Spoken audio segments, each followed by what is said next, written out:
Lord, I thank you for the morning. Lord, I thank you for a brand new dawning. Lord, I thank you for another day to sing your praise. Lord, I thank you for your blessing. Right now, my heart's confessing. Lord, I thank you for another day to sing your praise. Lord, I thank you for the morning. Lord, I thank you for a brand new dawning. Lord, I thank you for another day to sing your praise. Lord, I thank you for your blessings. Right now, my heart's confessing. Lord, I thank you for another day to sing your praise. New mercies every morning. New mercies, Lord, I see.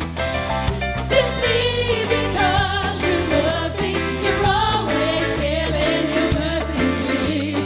Every morning when I wake up, I cannot help but see your goodness and your mercy, Lord, are always following me. Lord, I thank you. Lord, I thank you for the morning. Lord, I thank you for a brand new dawning. Lord, I thank you for another day to sing your praise. Lord, I thank you for your blessings. And right now, my heart's confessing. Lord, I thank you for another day to sing your praise. One more day, yeah, one more day, Lord. Mighty, mighty, mighty, mighty good to me. Yeah, yeah, you've been good to me. One more day, you've been good to me. One more, you've been good to me. One more day to sing your praise. Lord, I thank you for one more day. One more day, you've been good to me. One more day. One more day, He's given me. One more day. One more day to sing your praise. One more day to sing your praise. Lord, you did not wake me up this morning. Start me on my way. You did, and I thank you. Can't help but sing, and I thank you. Yeah, you didn't have to give me joy. Joy. Didn't have to give me peace. Peace. Didn't have to give me a thing. No. No. No. Hey. Thank you for the morning. Thank you for the new day. All night long. All night long. Yeah. Hey. Hey. Hey. Hey.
Great way to start a night on joy, isn't it?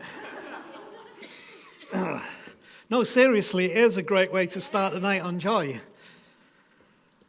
Because we can live in the illusionary, let's all pretend everything's fine, or we can actually push things a little bit to the end of where some of us sit fully and where some of us sit somewhere between there and where joy lives, and yet love for joy, and yet, that can be either at some points or maybe totally for some people your experience. I also find it interesting that on the weekend that we're dealing with this subject in the traditional church calendar, it's the beginning of Lent, which is not the happiest of times. It's all about denial and giving stuff up and suffering and misery, but we're talking about joy. I think my guess is that we're all looking for joy which runs deep and lasts. And whichever way we come at it, I know I can come at it from a certain perspective, because I was not just raised in church, as in, some people are taken to church, but raised, up to the eyeballs in all that it meant to be raised in a Pentecostal church and environment. And I was very much schooled in the issue of, I told you last week, the first song that came in my head when we were thinking about this was room for business, room for pleasure, but for Christ the crucified, not a place that he can enter, in the heart for which he died. And the whole premise was that in this search for joy, it was almost like there could be no joy in life or in the reality of life or in the embracing of life. The joy was found in what you managed to give up and not give yourself. And so it was joyful because you'd succeeded in denying yourself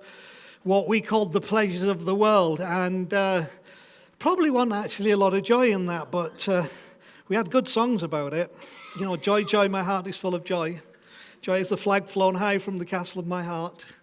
And so on and so forth. But what is interesting as I, began to look at this, just to introduce this evening, is that when you look at the usage of words in the Bible, in the New International Version, which we tend to use quite a lot, sometimes the New King James Version, in the New International Version, sorrow is mentioned 37 times, and despair is mentioned 12 times. And the New International Version is the top Bible for how many numbers of times this is mentioned. But so 49 times total it mentions sorrow and despair. However, it mentions joy 222 times, joyful 16 times, and rejoice 133 times. Which leaves a grand total of 371 mentions of joy, joyful, and rejoice. I would guess from that, sometimes it doesn't sink in, and I'm one of the worst for this. I would guess from that, and sometimes you wouldn't believe it, but the underlying message of Scripture is one of joy, joyfulness, and rejoicing. And that if we're not finding that, when we're not finding what it really is that this is about. So I would go as far as to say that we can measure our grasp of true spirituality and connection with God, the divine, by the extent of the joy that we experience. So I'll be honest and say that makes me not real spiritual, For the EOs that are in here, that kind of says we've got quite a big quest for joy, but the tendency is we can think that that is our portion and that somehow joy is outside of our reach. I would propose to you that the good news of Scripture, and also in Christ, even though we have what is the horror of the cross, but it talks about for the joy that was set before him, Jesus endured that, something beyond and beside that a quest for joy is a very good thing that we should be engaged in and probably need to do more so. So Chris is going to say a few things about what I think are important elements of this tonight as we kind of piece this together. But what is a reality is that actually as people we are hardwired for negativity. And the reason we're hardwired for negativity is because negativity is related to survival. And the pessimist like me could ask the question, has joy ever saved you from anything? Anytime you were in trouble, when did joy ever save you from that trouble? Oh, things were going really bad, but joy stepped in and saved me. You know, we're just not wired that way, and yet joy potentially is the greatest savior for us in the process of life. See, but there's the problem we face, and I'm just laying this out. Survival doesn't work through joy. Therefore, the problem is we're trying to survive rather than thrive. And negativity is about surviving. Joy is about thriving. So that would suggest we've got a lot of survivors in here tonight. And really what our endeavor is to turn us from survivors to thrivers. Okay? So we seem geared to focus on the negative. And the problem with that is that gives us a tendency to maximize suffering and minimize joy. So we can always talk about all the stuff that's going wrong, all the stuff that's hurting us, all the stuff that's gone amiss, all the problems that have happened in our life, because that focus makes us maximize suffering and minimize joy. And we will try and tip the balance in your thinking if we can tonight. And maybe, just maybe, that's the very area that we all need a transformation. So I hope that we can find it tonight.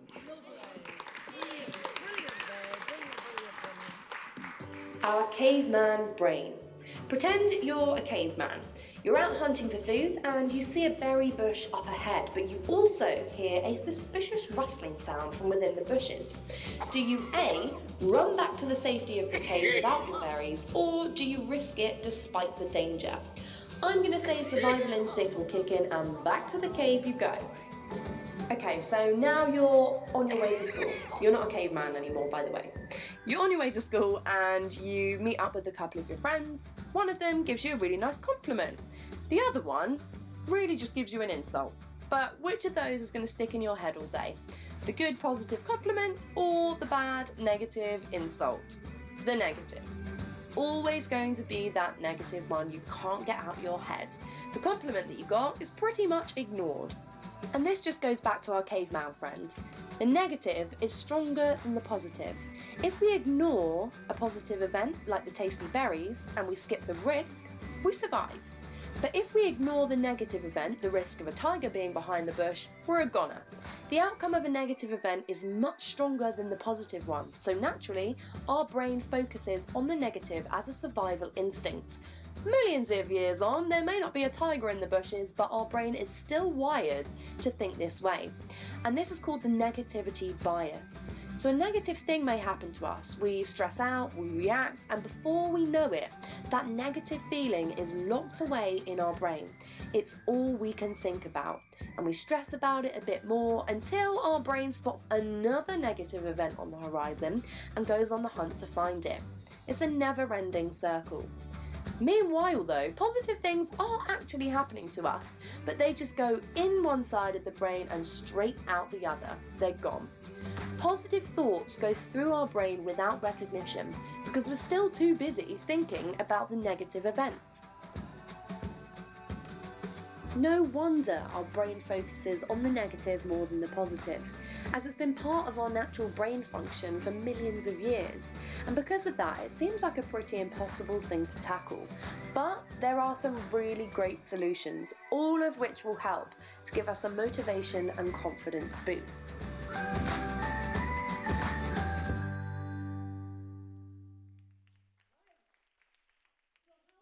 Beat the caveman. It's okay, don't worry. There's no caveman going to be beaten up tonight. But if it's true that we are fundamentally tilted towards negativity, then like Anth said, a transformation has to happen.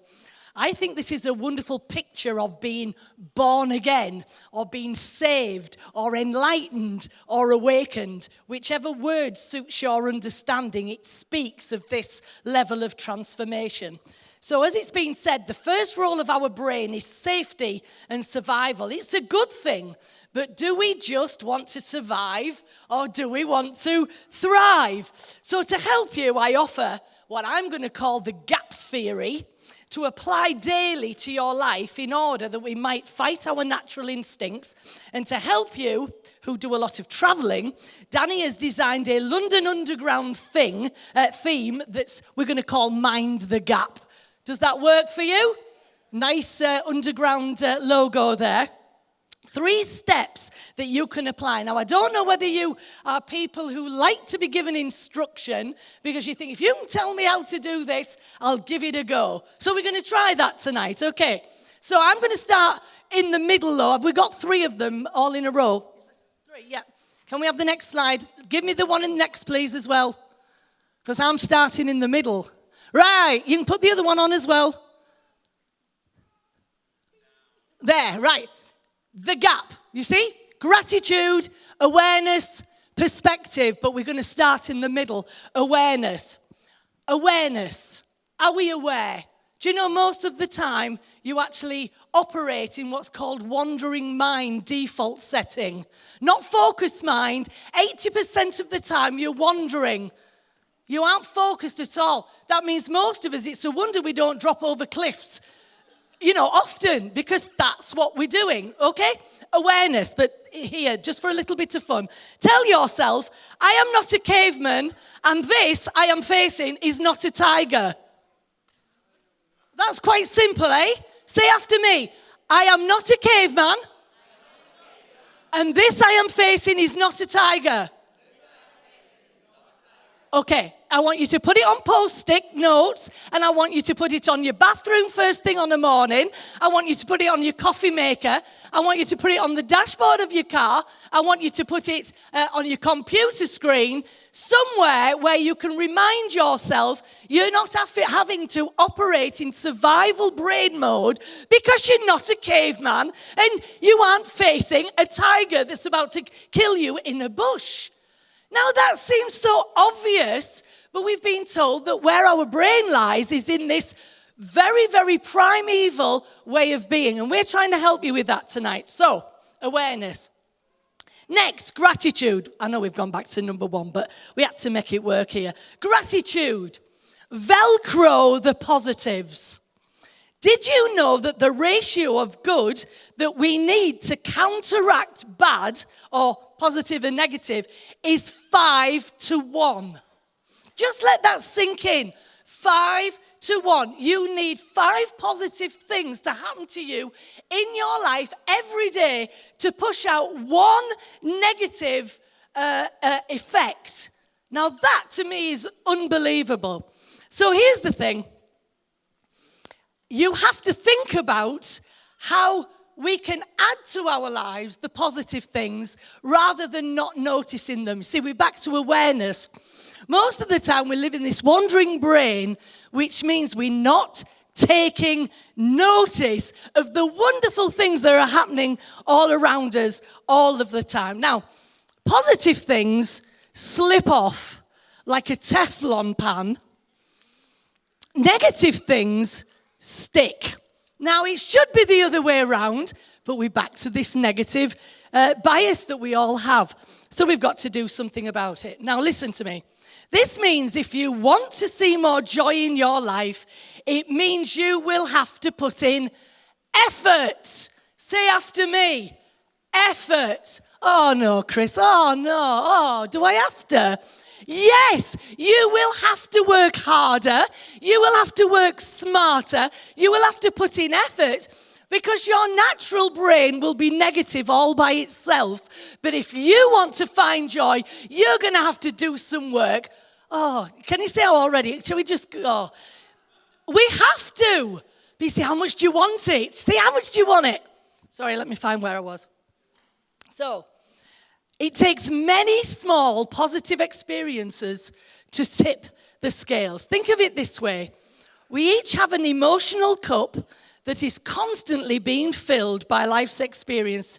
It will either overflow with despair or it will overflow with joy. It just depends what you're putting in to the pot. Now, they reckon that you have to look at a positive thing even longer. It's amazing. Why would we think we would have to look and stop and be aware of a positive thing? They reckon up to 20 seconds more you have to think about a positive thing than a negative one. The negative one just does all the work by itself. You're going to have to work if you want some joy in your heart. So how can we do this? If we want to survive, not survive, but thrive rather. So how about we create a journal that counts daily blessings. Now, the first glance of the morning, when you open your eyes, what do you see? I don't know, some people are not morning people, but I promise you, if you start your morning off in a very negative way, I can guarantee that you will attract the negative, just like those Velcro things like we were talking about.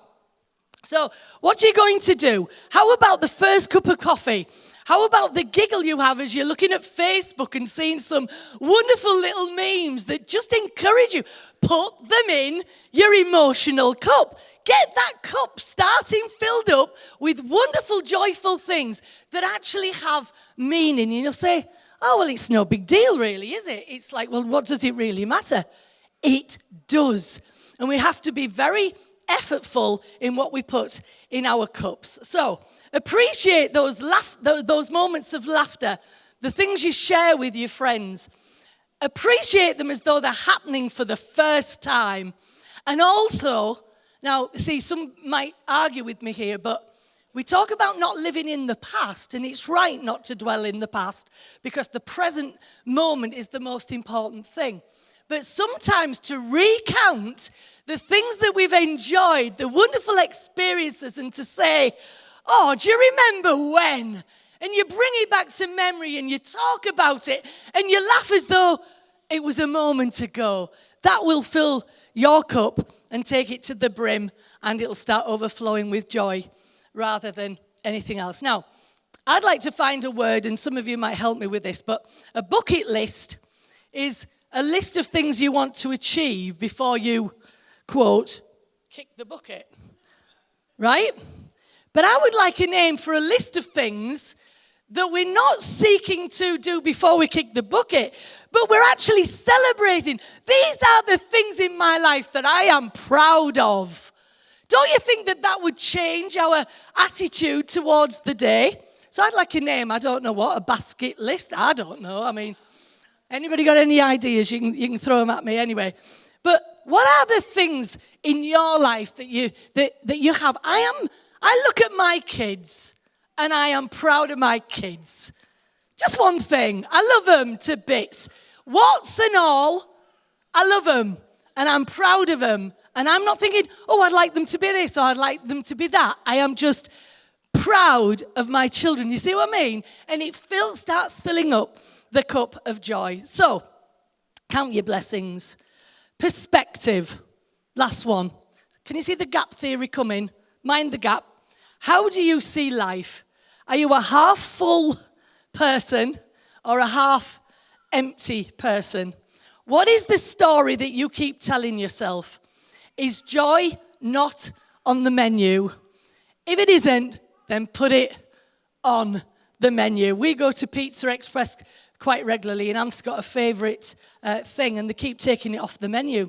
But do you know what he does? He goes in, he says, I want carbonara pizza, please. And they say, well, it's not actually on the menu. He says, yeah, but I'm sure you can do it for me, can't you? Are you with me? What is it that you want on the menu? Put it on the menu. Anyway, just a little idea there, and me, things going funny. Right. Now, this is an interesting thing.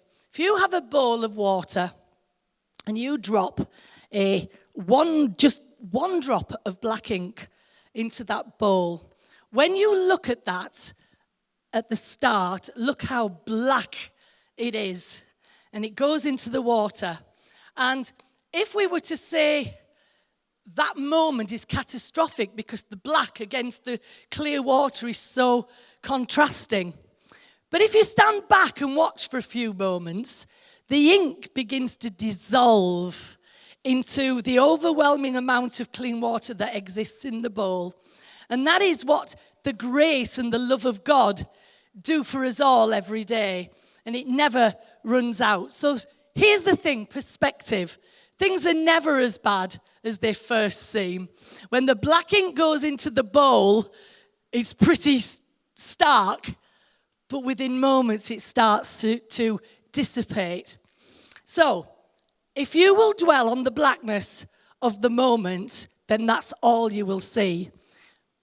But it will disappear from sight if you just allow a few moments. So, to beat the caveman brain, we're going to mind the gap, we're going to be grateful, we're going to be aware, and we're going to change our perspective, and let's fill up our emotional cup with good things until that cup overflows with joy.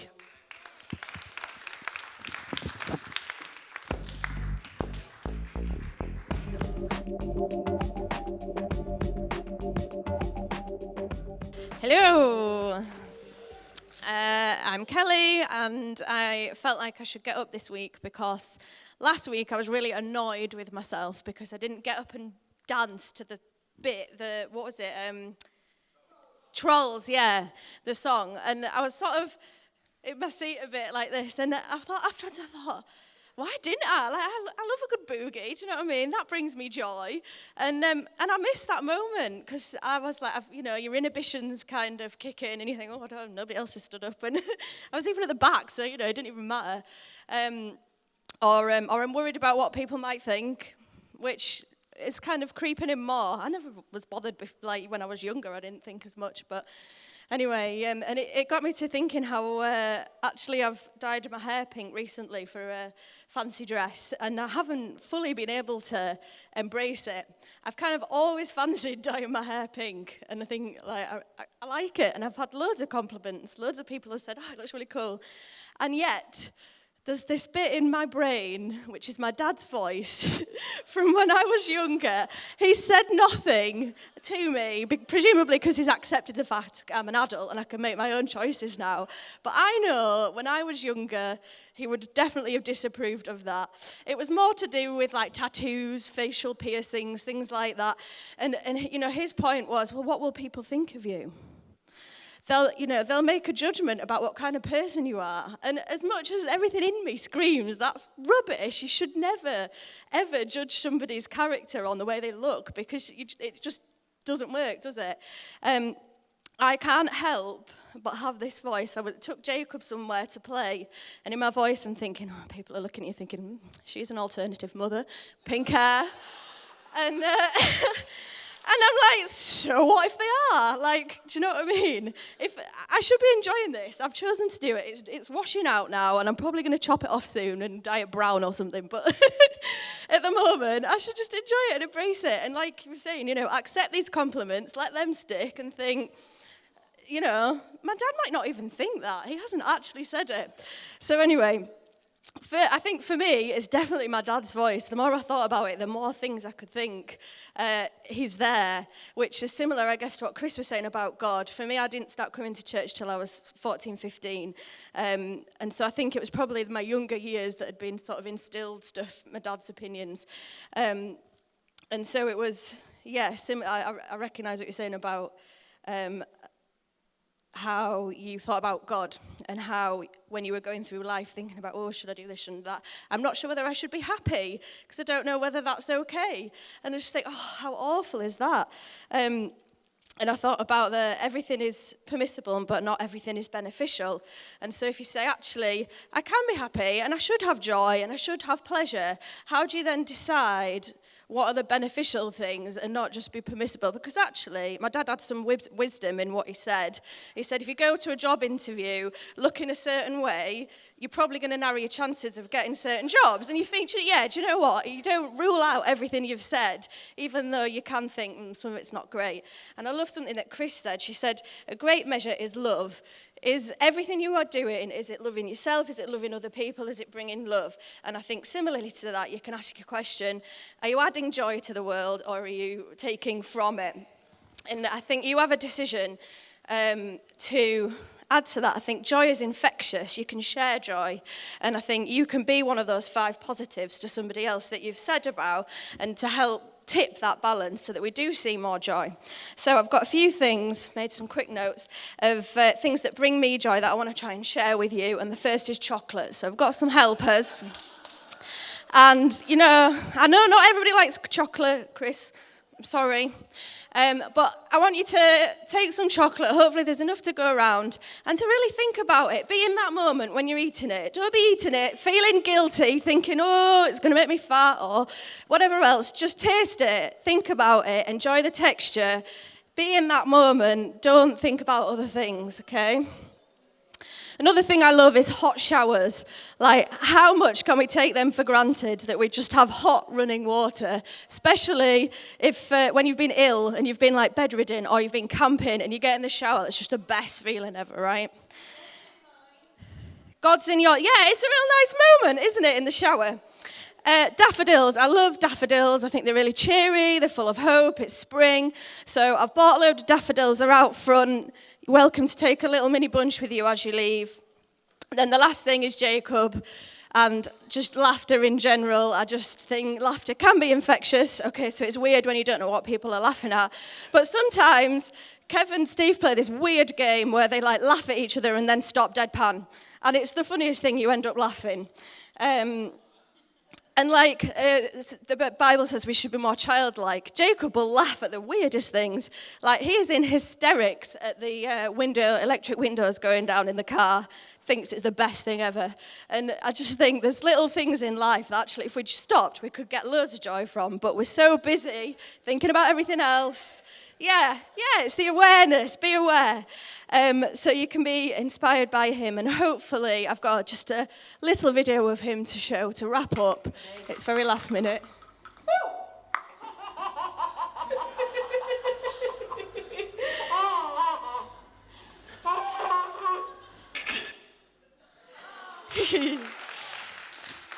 I'll leave it there, but bring some joy. Well done. Thank you. Amazing.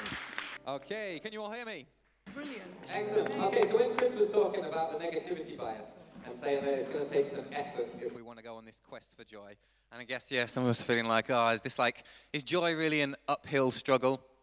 And I guess to a certain extent it is, because we need to shift this evolutionary balance. But I think the good news that we all have is that there is actually way more to cheer than there is to fear. Now, I wonder whether you agree with that or not. But someone once asked the question, if you had to choose a time to be born and you didn't know who you'd be or where you'd be, what time would you choose?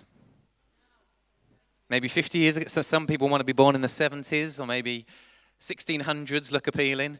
The song we're about to sing has the line, "There's no better time in history to be alive than right now." And the more I've been researching this, the more I've found evidence that actually it's kind of undeniably true that there is no better time in all of history to be alive than right now. And I have 3 little evidences for you. One is life expectancy has risen more in the past 50 years than the previous 1,000. That's incredible, isn't it? And we are living at the peak of life expectancy. Okay, there's no better time in history to be alive because in 1981, just before I was born, 44% of all humanity lived on less than $1.90 a day, but today it is less than 10%. Things are getting better all the time, as the Beatles said. And what about this one? In 1950, 40% of the world's population could read. That means 60% of everyone in the world couldn't read. And today, it's 86%, which, hey, could be better, couldn't it? But we are living in the greatest time in all of history. It was something about Women Week this week, wasn't it? International Women's Day. And do you know what? I can't remember. Women, what are they? But you know what? It has never been better in all of history for gender equality than it is right now. It has never been better for racial equality than it is right now. And sure, there are ways we can improve things, but we are living in the greatest point in history. Now, we have a challenge for all of us this week. It's the 7-day gratitude challenge. And we have these sheets of paper which are down on the stage down there, and we have a competition. Ooh. The competition is, you have to bring this back next Sunday full of moments of gratitude that have happened to you this week. And the one with the most moments of gratitude on their sheet will win a 7-day holiday in the Seychelles. That was right, wasn't it, Mick? No. No.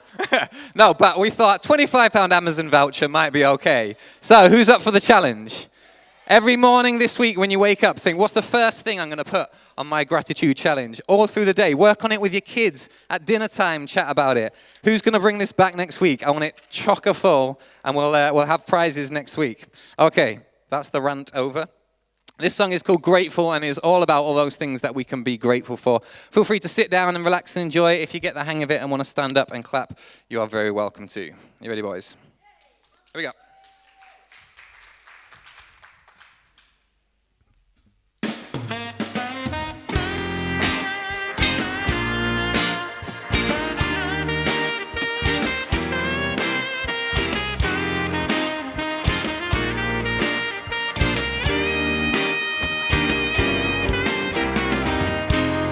The sun in the sky,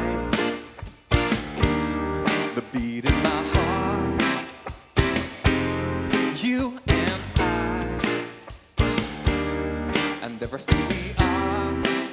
Oh, don't you forget it, don't you ever let it slip. You're mine, we've way more to cheer than we have to fear. Just look around, you'll find we have so much to be grateful for. We live in a beautiful, wonderful world. There's no better time in history to be alive. We have so much to be grateful for. We live in a beautiful, wonderful world.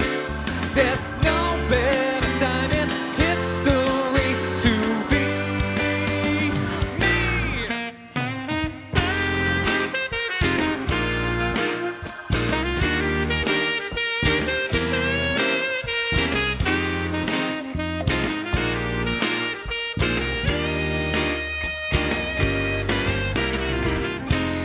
The memories we make with people we love, the earth below, the sky up above. Oh, don't you forget it, don't you ever let it slip. You're mine, we've way more to cheer than we have to fear. Just look around, you'll find we have so much to be grateful for. We live in a beautiful, wonderful world. There's no better time in history to be alive. We have so much to be grateful for. We live in a beautiful, wonderful world. There's no better time in history to be me.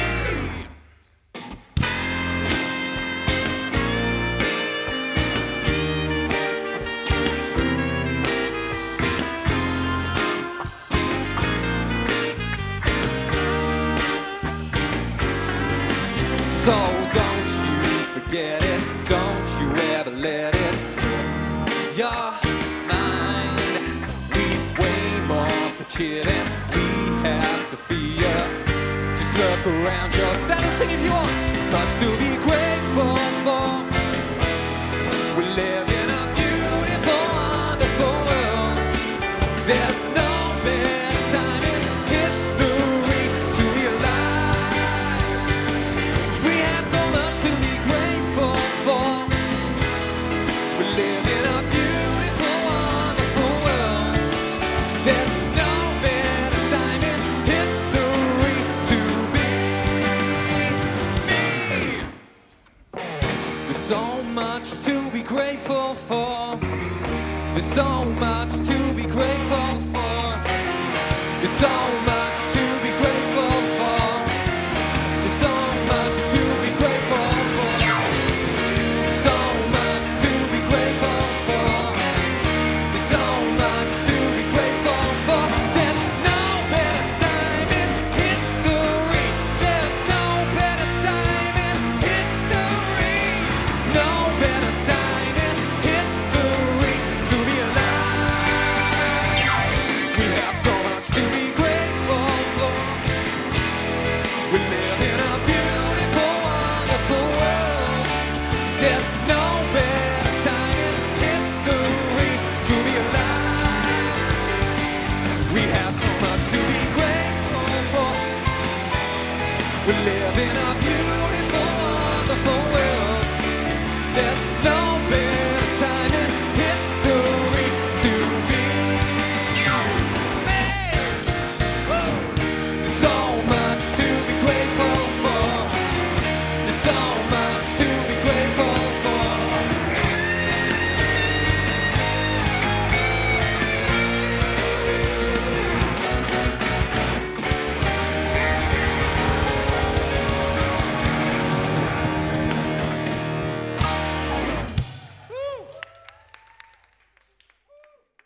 Just for those of you who felt greatly intimidated by Danny's sheet, I've got another one for those who just, like in a horse race, you have a handicap in the race because some people have got an advantage. Well, for those who come a little more from the EO's perspective, try and fill this sheet, okay?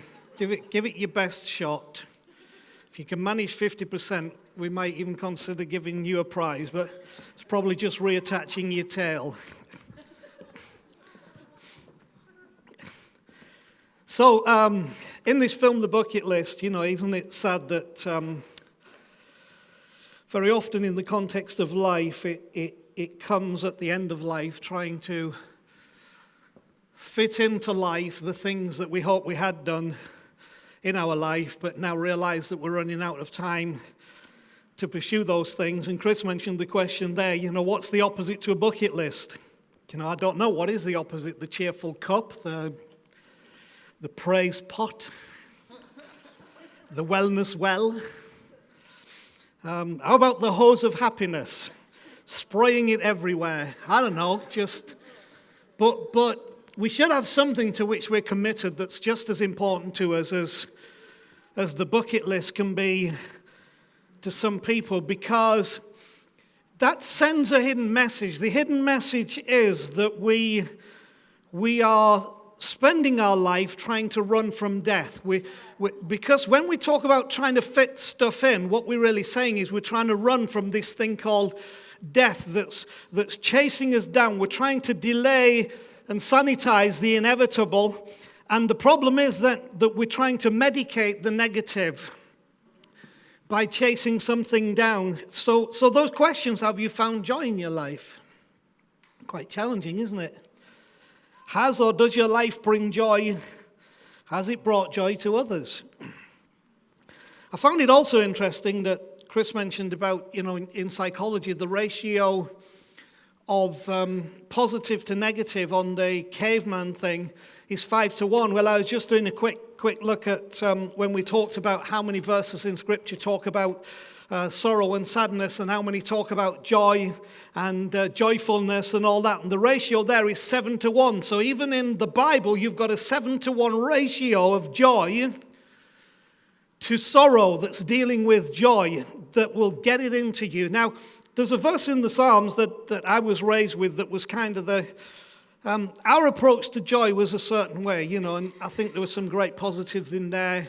But there were also some things in that in some ways were anti-joy because it was steering us away from things that in many ways were harmless. I'd never even been to watch a film at the pictures until I was 16, and then I sneaked in and felt terrible about it afterwards. And you say, well, what was all that about? Because some of you were never raised that way. One of the jokes we heard since is that it's not called the cinema for nothing.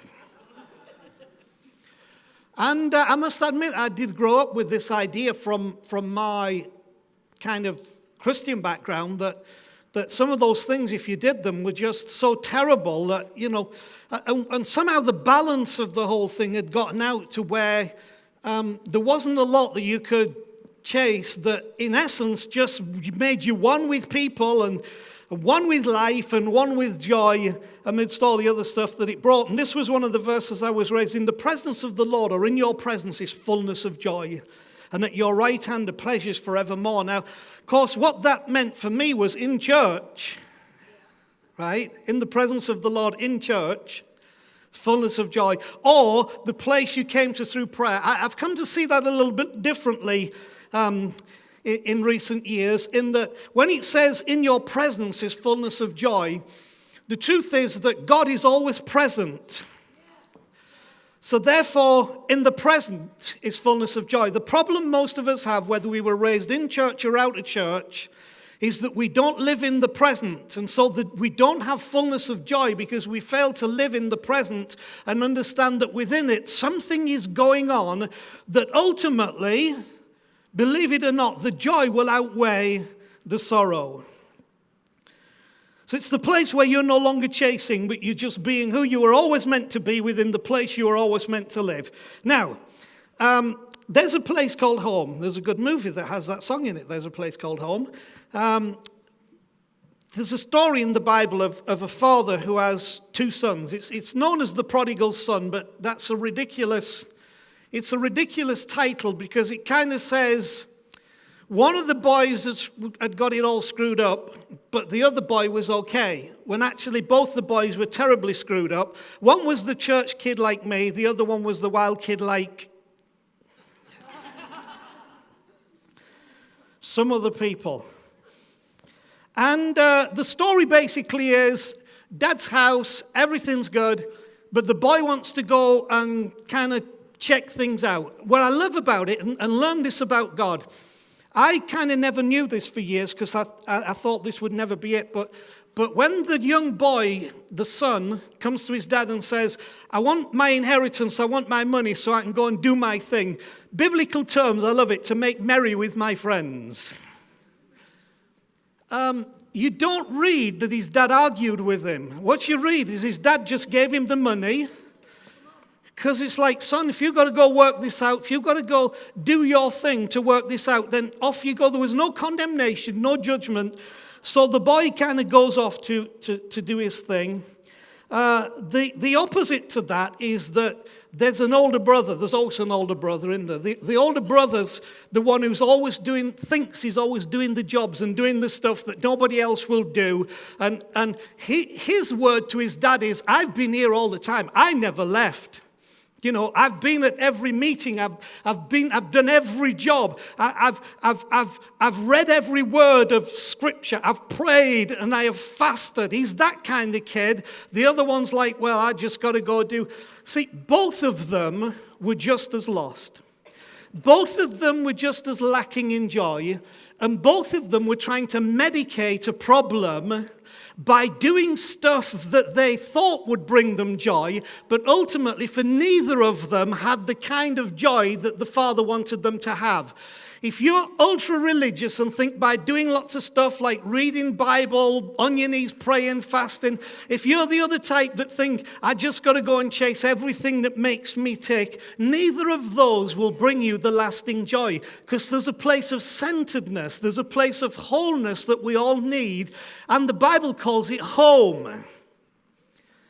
And you can be doing all the stuff, not know what home is, and you can be out wherever, not knowing what home is. But home is this wonderful place where you have unconditional love, acceptance, and belonging. And that's what we're all looking for. You know, some of you have gone and done all kinds of stuff. Some of you have stayed and been stuff. But that's the place we're all looking for, and that's where true joy is actually found. Neither had the true joy that comes only from being centered. I also love the fact that the Bible uses the image of an overflowing cup as an illustration of centered joy. An overflowing cup is the result of a persistent inpouring or an inward gushing. But when something's overflowing, something's continuing to flow from somewhere. It's either getting poured in or it's gushing from the inside out. True joy is when you have an overflowing cup. And thousands of years ago, a guy called David wrote this amazing psalm called Psalm 23, which you'll probably be familiar with. The Lord is my shepherd. And in that, he says, my cup overflows. Or for those of you who've been around a little longer, my cup runneth over. Now, I suppose runneth over sounds a bit more exuberant than just overflows, doesn't it? A runneth over cup. I have a runneth over cup. My cup runneth over. But it's this picture that he was giving when we find that place of centeredness that does not come from chasing stuff. And again, let me just say on that, sometimes, for example, if we feel we were denied our youth, we can go chasing stuff, thinking if we chase that stuff, what we become by chasing that stuff will give us lasting joy. But it never does. Or we can be so afraid that we don't chase any stuff and it doesn't give lasting joy, because there's a place of lasting joy that we find in that centeredness, in finding who we are truly under the divine and him in us and us in him. And out of that, there is a fullness and overflow. That, I believe that cup is the cup of pure joy.